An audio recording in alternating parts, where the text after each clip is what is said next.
actually got a 72-hour kit here though. Food, water, medical supplies ready to go. So what happens is, after a natural disaster and you're stuck and you're not going anywhere, you have food and water where you can survive for 72 hours, and then the emergency preparedness and all the emergency response teams will be able to help you. Big misconception is, oh, my house is on fire after a natural disaster because the gas line broke and there's been an explosion, the fire department's coming, they're going to stop. Not even close. They have a prioritized list they have to hit before they can even stop at your home. Same with the police department. It's a big misconception, so you need to be able to self-sustain yourself for 72 hours and be prepared.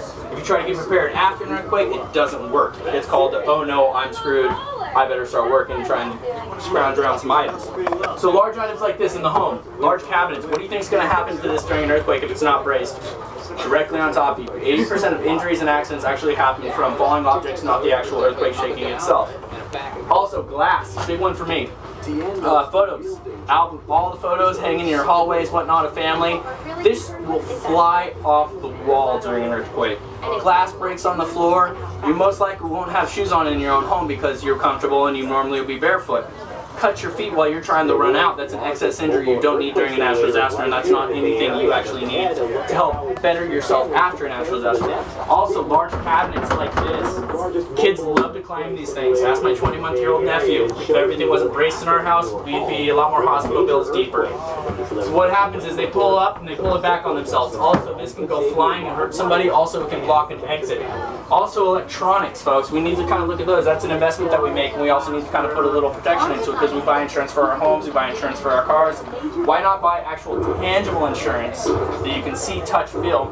This has been through about a couple thousand earthquakes, whatever it's been through, still standing.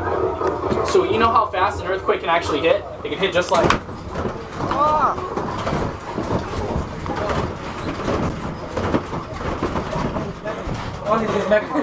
That's about a 7 plus.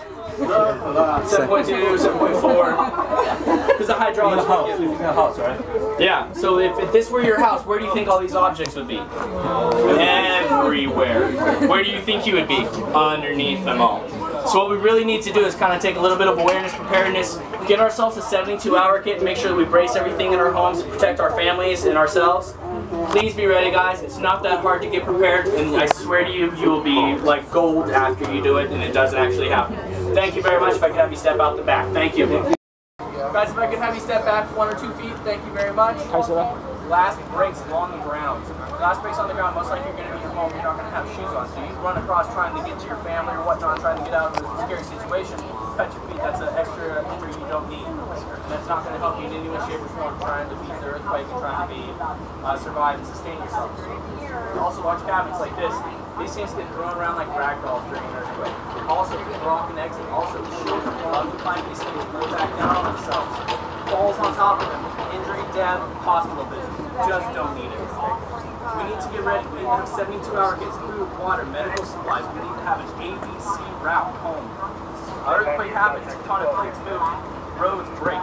Roads sometimes are done. How are you going to know if the roads are done? AM/FM radio for alerts. We need to make sure that we are able to decide which route is the best way home. Because if you got Bay Area traffic is bad enough. Imagine a natural disaster happens. That's just not going to be fun in any shape or form. We need to make sure that we look at everything around our home that could possibly hazard ourselves. Hold on, wait 1 second.